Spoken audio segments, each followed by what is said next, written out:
அன்பார்ந்த மாணவர்களுக்கு தாமிரபரணி பொறியியல் கல்லூரியின் வணக்கங்கள். நாம் இந்த வீடியோவில் டிராஃப்ட் டியூப்னா என்ன, அதோடைய ஃபங்க்ஷன்ஸ், டைப்ஸ் என்னென்ன இருக்குது அப்படிங்கிற டீட்டெயில்டாக பார்ப்போம். இது ரியாக்ஷன் டர்பைன்கள் மட்டுமே பொருத்தப்படுகிறது. இது டர்பைனின் வெளி மாயிலையும் டெயில் ரேஸையும் இணைக்கிறது. இக்குழாய் மேல் முனையிலிருந்து கீழ்முனை வரை சீராக விரிந்திருக்கும். கீழ்முனை டெயில் ரேஸில் மூழ்கியிருக்கும். ஃபங்க்ஷன்ஸ்: டர்பைன் செயல்படும் மொத்த அழுத்த உயரத்தை அதிகரிக்கிறது. டர்பைன் எஃபிசியன்சியை அதிகரிக்கிறது. டிராஃப்ட் டியூப்பை பயன்படுத்துவதால் டெயில் ரேஸ் நீருக்குள் டர்பைன் மூழ்கியிருக்க வேண்டியதில்லை. எனவே டர்பைன் வெளியில் அமைக்கப்படுகிறது. அதனை சோதிப்பதும் பழுது செய்வதும் இல்லாகிறது. Types of draft tubes: conical draft tube, elbow draft tube, Moody's draft tube. First one, conical draft tube. இது கூம்பு வடிவ குழாயாகும். இது மேல் முனையிலிருந்து கீழ்முனை வரை சீராக விரிந்திருக்கும். பொதுவாக இது பிரான்சிஸ் டர்பைனில் பொருத்தப்படும்.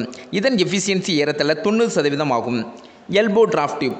குறைந்த உயரத்தில் டர்பைன்கள் அமைக்கப்படும் போது செங்குத்தான டிராஃப்ட் டியூப்புகளை பொருத்த முடியாது. அச்சமயங்களில் எல்போ டிராஃப்ட் டியூப் வகை பயன்படுத்தப்படுகிறது. பொதுவாக இது கெப்லான் டர்பைனில் பொருத்தப்படும். இதன் எஃபிசியன்சி ஏறத்தள்ள 60-70% ஆகும். Moody's draft tube. இது கூம்பு வடிவ குழாயாகும். இதன் கீழ்முனை 2 பிரிவுகளாக பிரிந்து காணப்படும். இதனால் நீர்ச்சுழல்கள் தவிர்க்கப்படுகிறது. இதன் எஃபிசியன்சி ஏறத்தள்ள 90% ஆகும். நன்றி, வணக்கம்.